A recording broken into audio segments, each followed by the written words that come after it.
afternoon. Welcome to the 1873 TV. I'll send a link to Mr. Adam Lurie.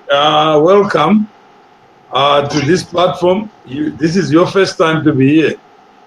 It is indeed. It is indeed. Yeah. I'm most grateful. Thank you. Okay, so I'll send a link to where you are. I got Dr. Maxwell Shumba. He's not Dr. Daniel Shumba. He's Maxwell Shumba, the president of Zimfest. Right. He's based in the United States. Dr. Shumba, welcome. Sure, thank you. How are you, sir, Mr. Lurie? I'm very well, thank you, Doc. And how are you?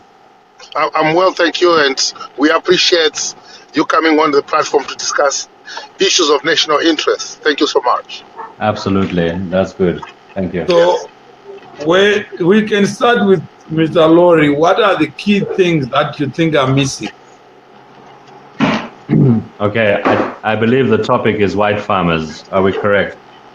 Yeah, I'd say let's try to find a topic that is inclusive. But if we know what a white farmer looks like, let's talk about him. Okay. I think where the reason how we got to this point and where we are right now was concerning white farmers being begged, or whatever you might want to call it. Myself, I personally think it's begging them to come back to revive the economy. I think it is not right. It is not what we're about. Zimbabweans are natural farmers and are capable of reviving the economy themselves where the agricultural sector is concerned, and we need to empower people productively so that we can move forward and be able to revive our economy like that. Okay, so it is your position that there is need to build an inclusive environment where it doesn't matter whether you're black or white. No. White farmers should not be begged to come back to revive our economy. That is where I stand. What we need.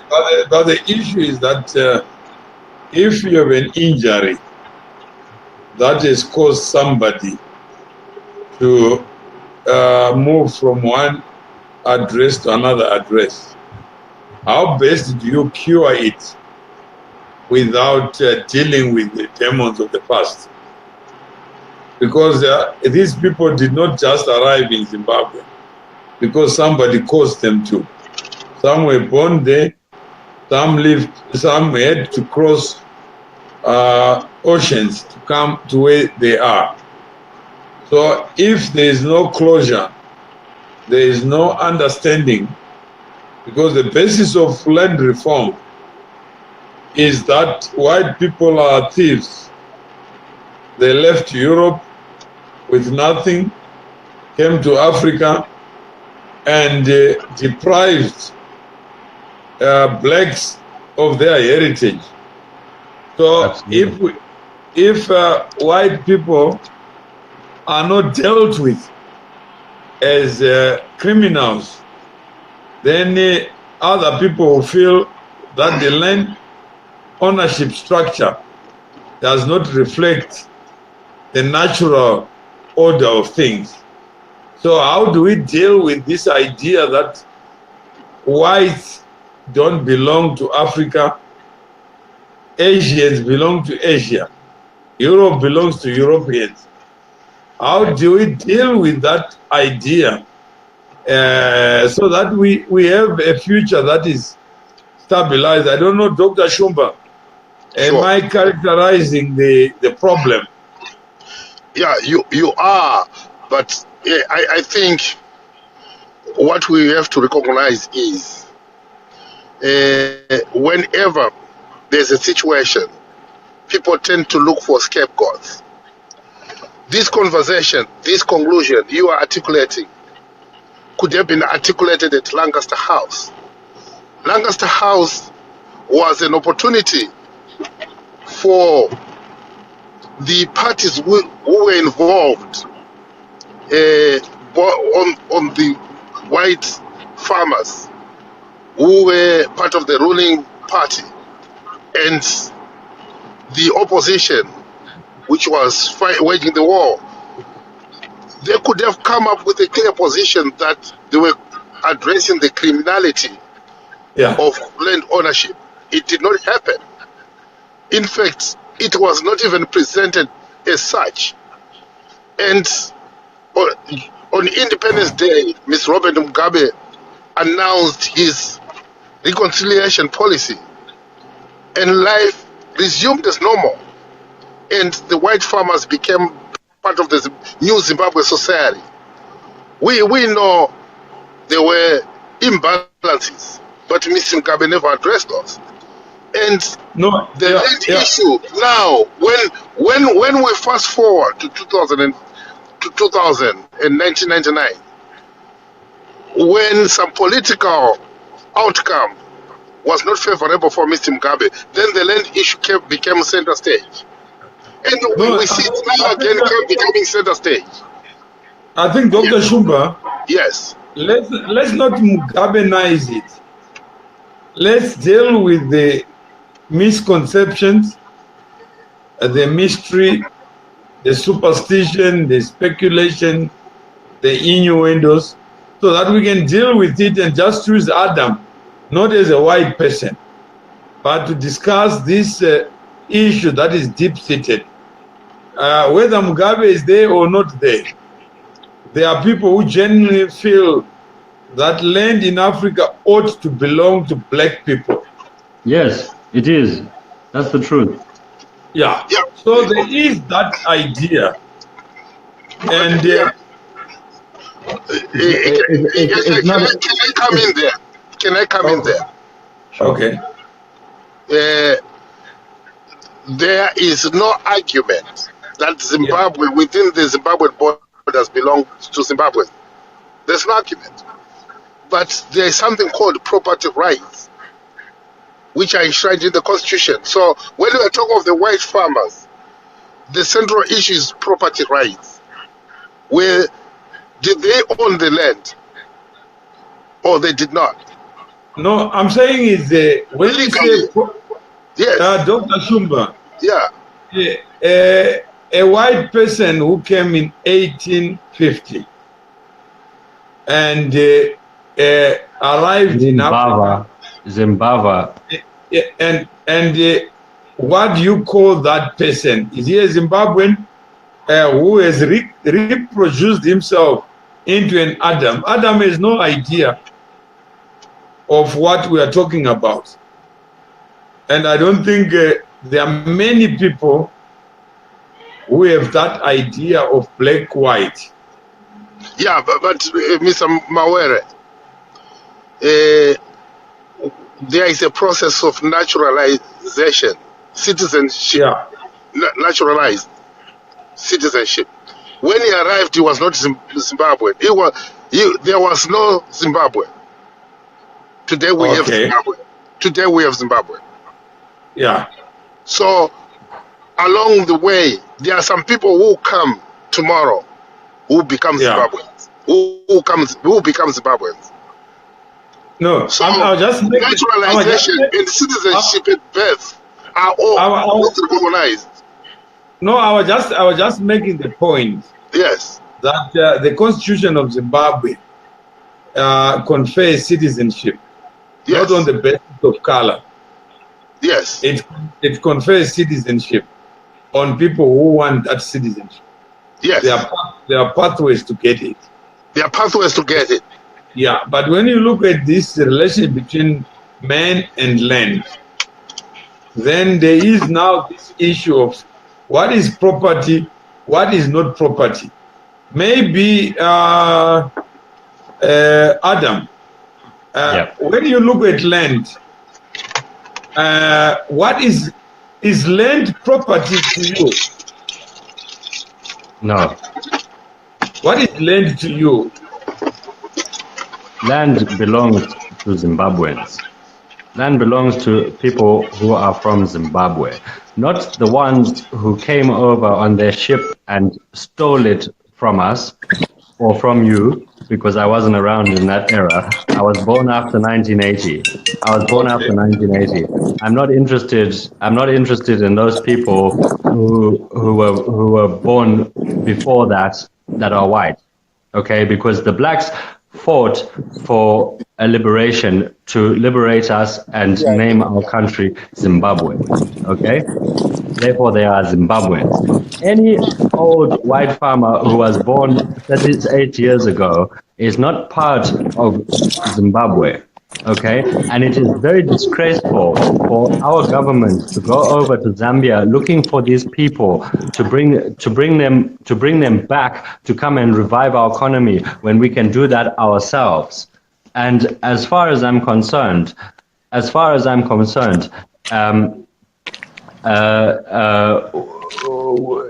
not all about the white man and the farming and the land. Land belongs to Zimbabwe. Land belongs to Zimbabwe.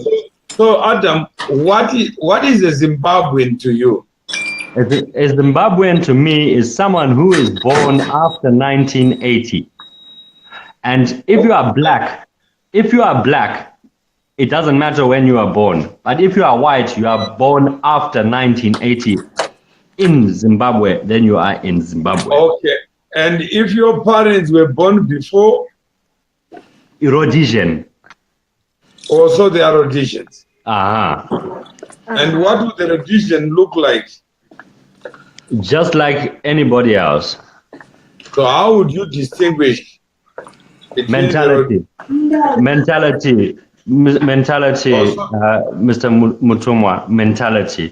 That is the key. I was brought up amongst these people. I know how they operate. I know how they are as a people. I know how they think. I married a black woman myself. I was put to shame for doing such a thing. Okay. So okay. You are saying no. I mean, you are saying that a person who was born after independence and is white, that person should qualify automatically to be Zimbabwean. Exactly. Then you are saying that there is a mindset, and you can categorize people based on mindset. Absolutely, to some extent, yes. So you are saying that we can create an apartheid based on. Say again, sorry. We can create a new apartheid system based on mindset. How do you mean? That there will be a class of people who think right, and a class of people who don't think right. Yes, to some extent. To some extent, yes, because that is the case, isn't it? Because people like myself, who were fortunate to be born under the Mugabe regime and were able to go to school, multicultural schools, which they weren't allowed to go to in Rhodesia. Those people, it will take them a lot of time to be able to come out of the rut that they are you suggesting that people should be condemned because of their views or attitudes? Yeah, people, as long as there's no love for one another, there's no love for all races, they must be condemned. So you're saying somebody should be the judge? Somebody should, not necessarily somebody should be the judge, but you would be a good judge because you are married to a black woman. I would be a good judge because I've seen it and I know what it's about. So you're saying your experiences are actually exemplary? Or they can be used as a reference? As a reference, yeah, it's best. As a reference. Yeah, it's better to say, absolutely. Yeah. So you now know blacks more than another person because you are married to one. No, I know whites more than I know Rhodesian whites, and and whites in general in Zimbabwe more than. You can generalize. And based on your experience, you are saying it's justifiable to generalize. No, I'm not saying it's justifiable to generalize. But you're saying there's a pattern that those who were born before independence, they belong to a different class of human beings. Yeah. Yes, they do, but that's a fact. That's a fact. It's not generalizing. Okay.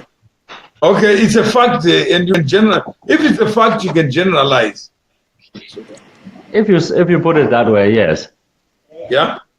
No. Yeah. Can you generalize? You know, Mr. No. I'm trying to understand so that we get to grips with this idea, because we tend to take people as individuals and say, Adam, your views are your views. Dr. Shumba, his views are his own views. But you are saying something that we need to hear so that we can then interrogate it further. You are saying that whites who were born before 1980 as a class of people, they simply don't get it.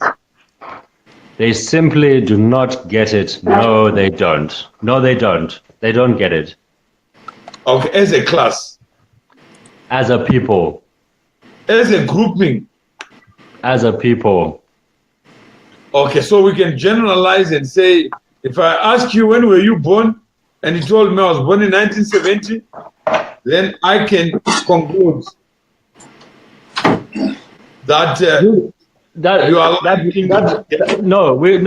don't get it twisted. We've generalized the majority of them. Let's not hide from the fact that what I'm saying is we are generalizing the majority of them, and you can't tell me any different. We can talk of half, we can talk of 1/3, we can talk of 2, we can talk of 3. The majority of people born before independence are generally have a racist view.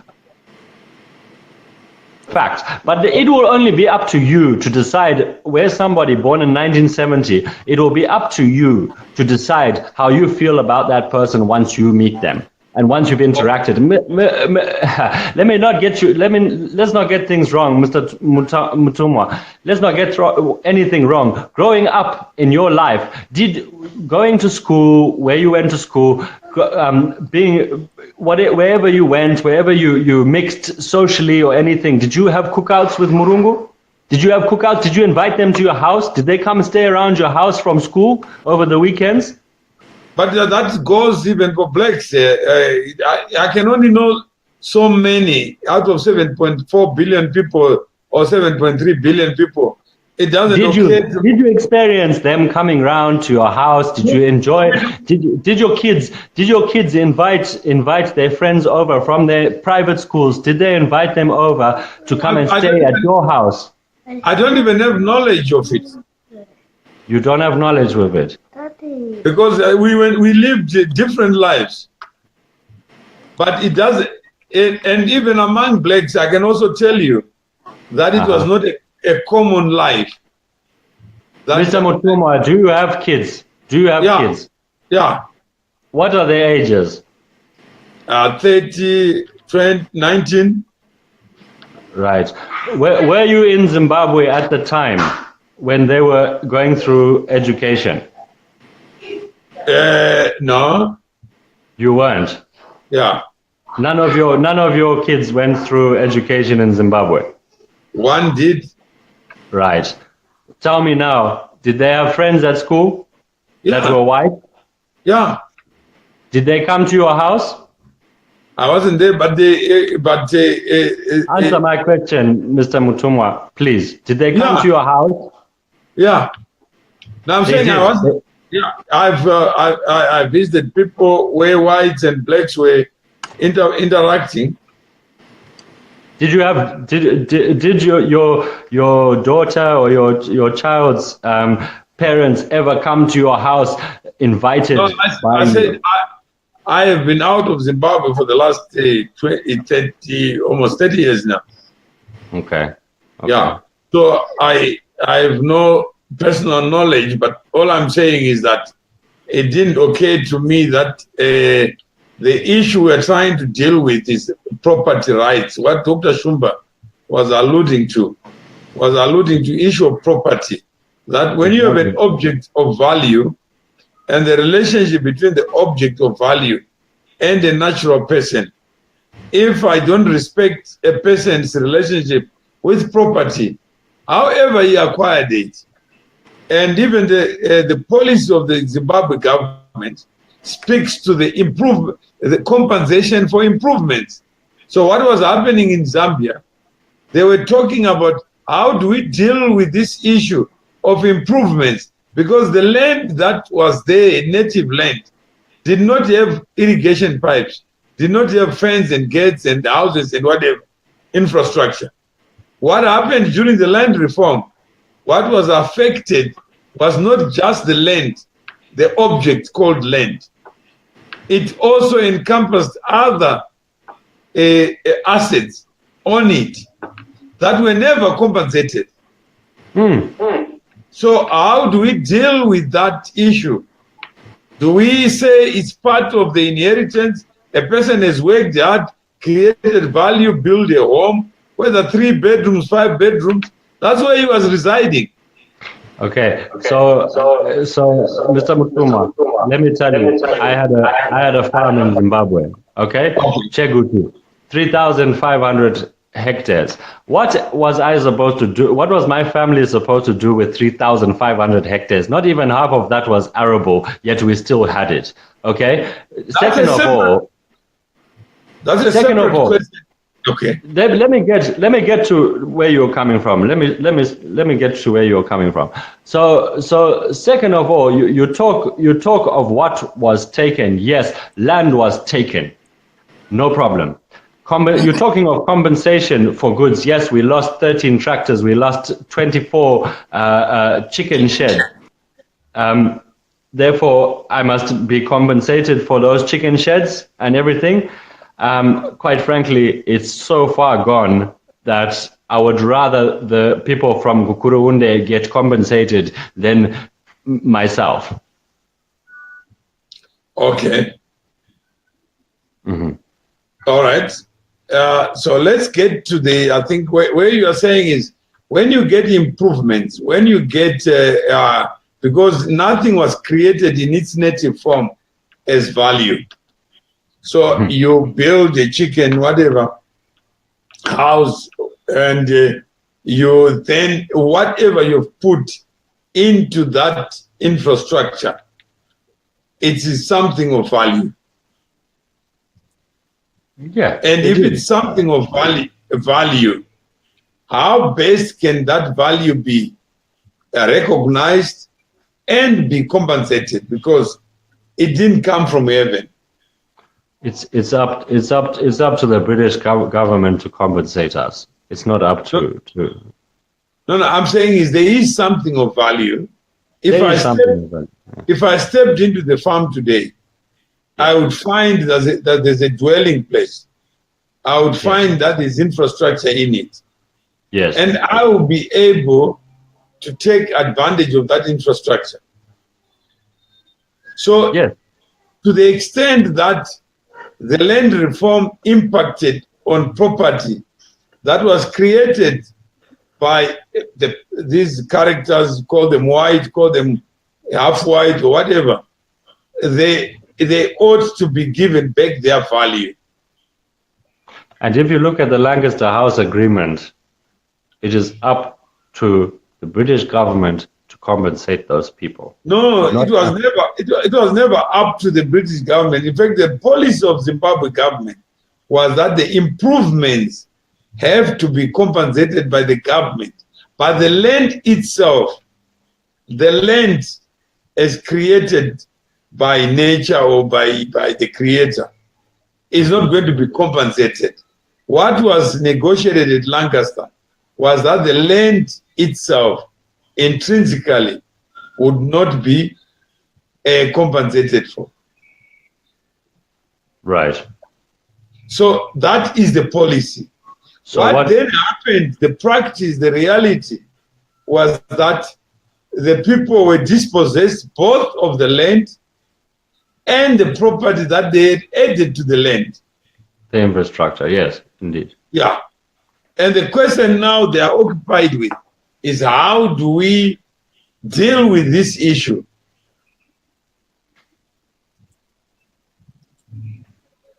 Sure. Yeah. Sure. And should it be fair that you have created value wherever you are, then you lose that value administratively just because you are white. All of a sudden, you no longer have a home. Then even if you come back to Zimbabwe, what if you work hard only to lose what you have worked for? Mm-hmm. Just because of the crimes of other people who look like you. Absolutely. Is that fair and just? Yes, it is. To some extent, it is. Would it be fair to you? You have gone to England, I mean to the United Kingdom. You are in the United Kingdom, and you have worked hard, converted your creativity into value, only to lose that value you have created. Yeah. Because, how do I? Yeah. So, would it be fair to live in a society where you work hard, build property around you, whether it's in form of a car, a house, clothing, then someone comes and harvests it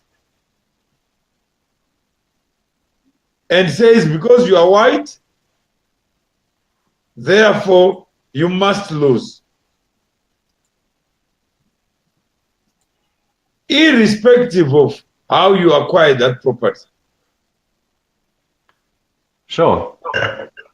I understand exactly what you're saying. And quite frankly, it's a very strong point. It's a very strong point. And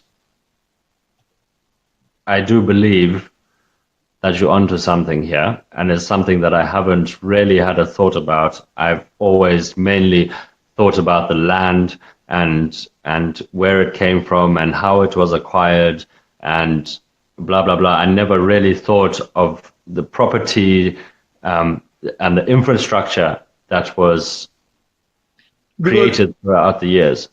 Do you agree that you are property yourself?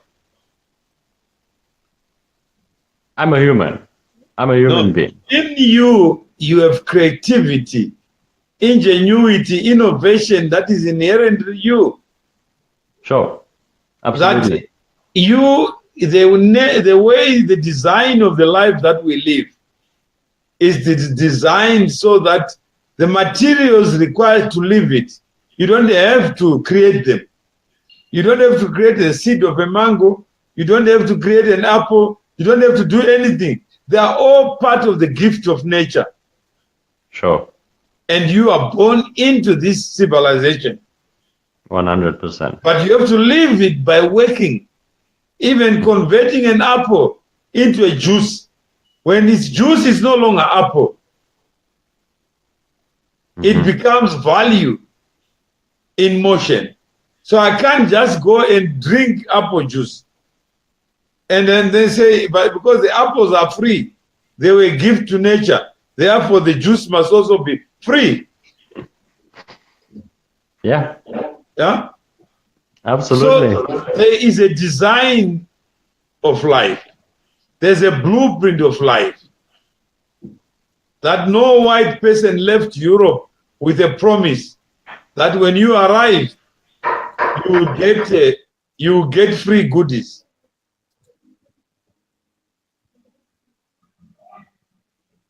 So they came with no promise. Some of them came with one-way ticket.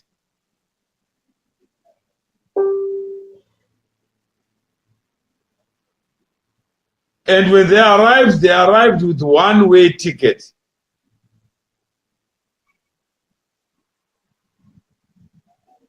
And some of them did not even have money to pay for the next meal once they arrived. And they built themselves up. Hello? Hello, Dr. Shumba? Hello? Hello? Dr. Shumba? Hello? Dr. Shumba?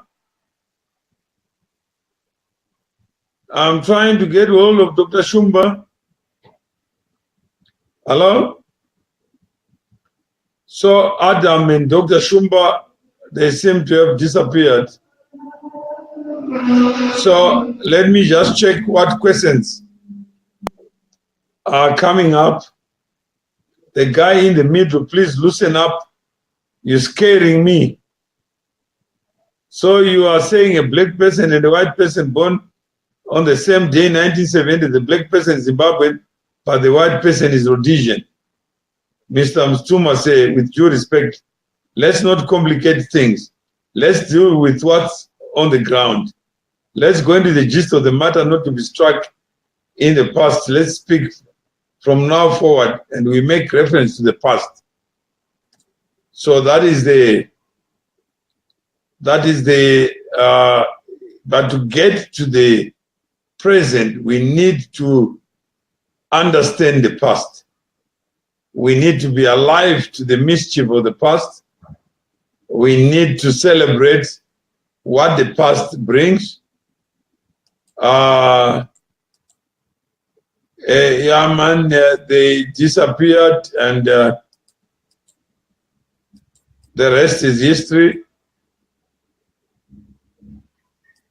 So while we are waiting for this is a battle of ideas, and we need to know better. We need to act better. We're trying to get hold of Dr. Shumba, but it looks like we may have to call him. So that we have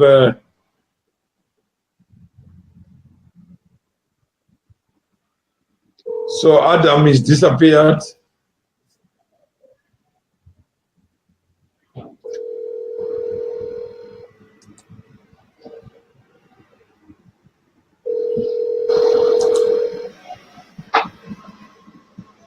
Dr. Shumba. Hello, I'm trying to come there. Yeah, you came back, but there was no sound. Yeah, I couldn't hear you. You couldn't hear me? No. Okay. So I hear you now.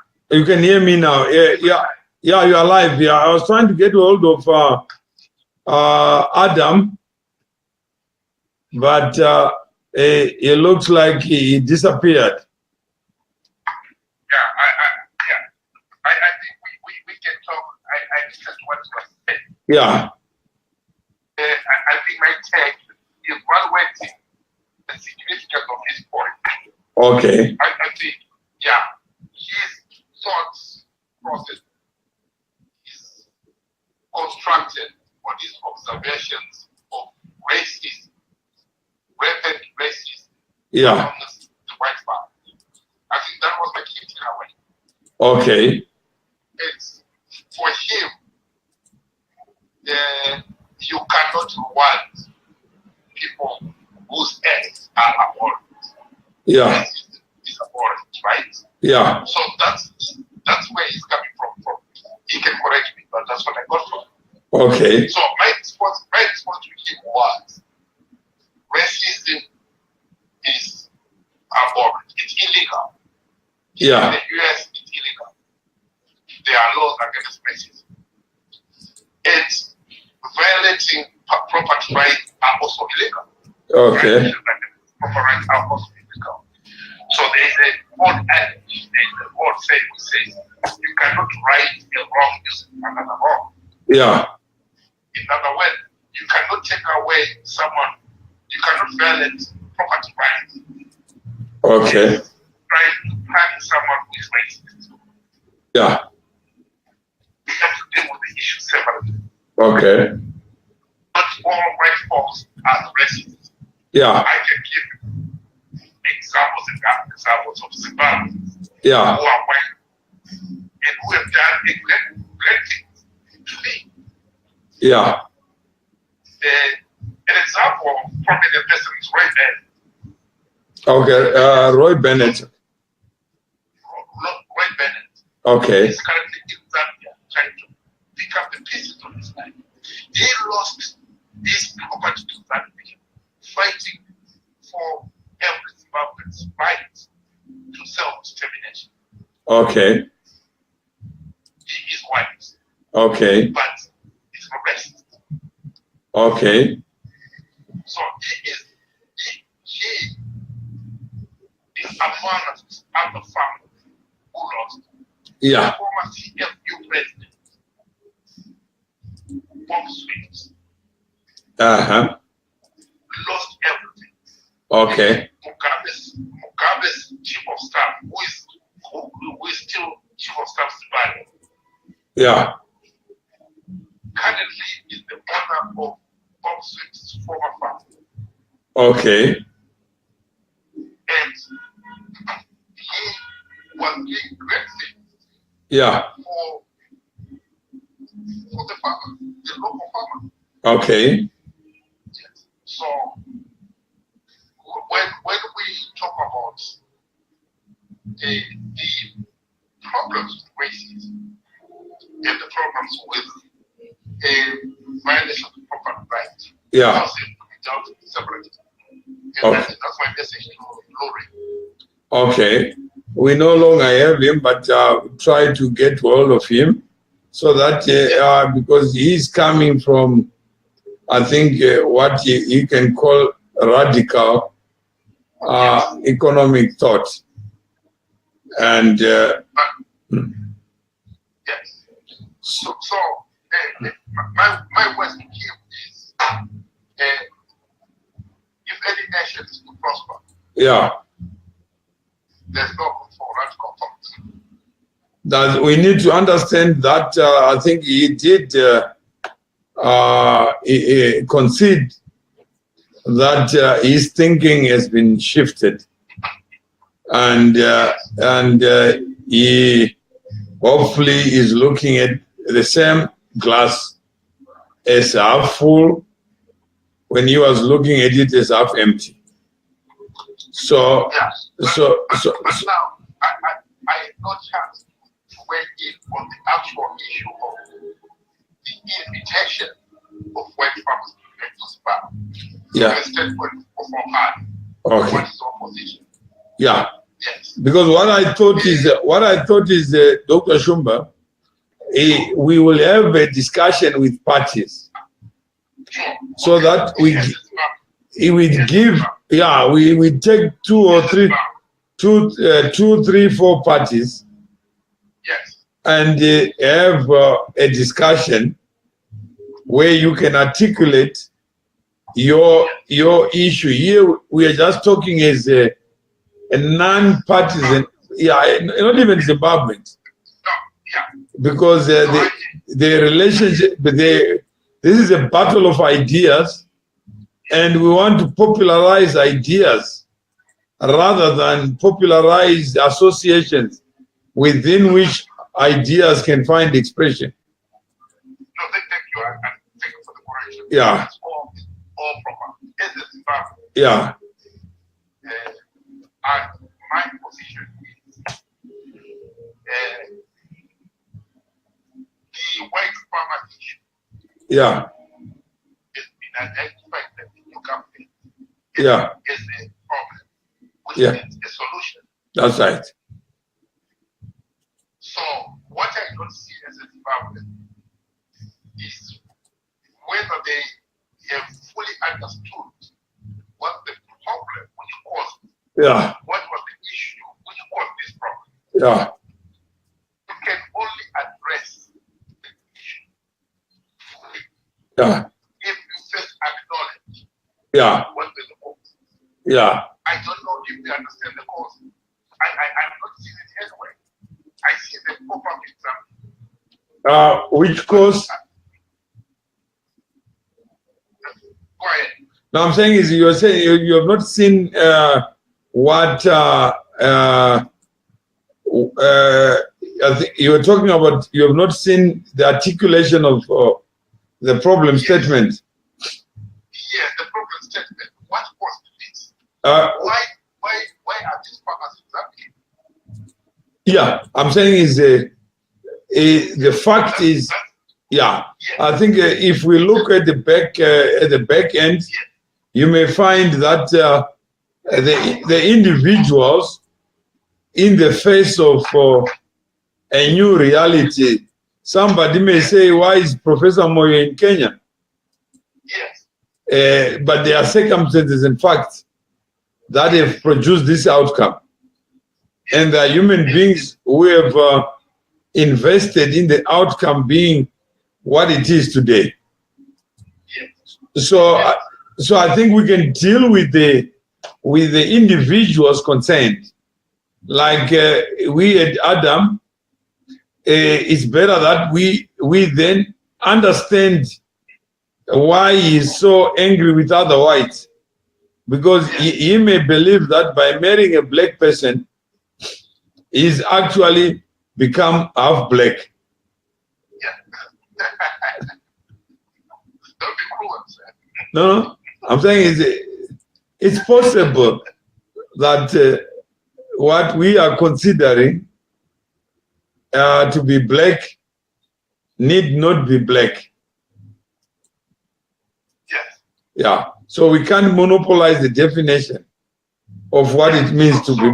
Yeah. Yeah. So coming back, the displacement of white farmers.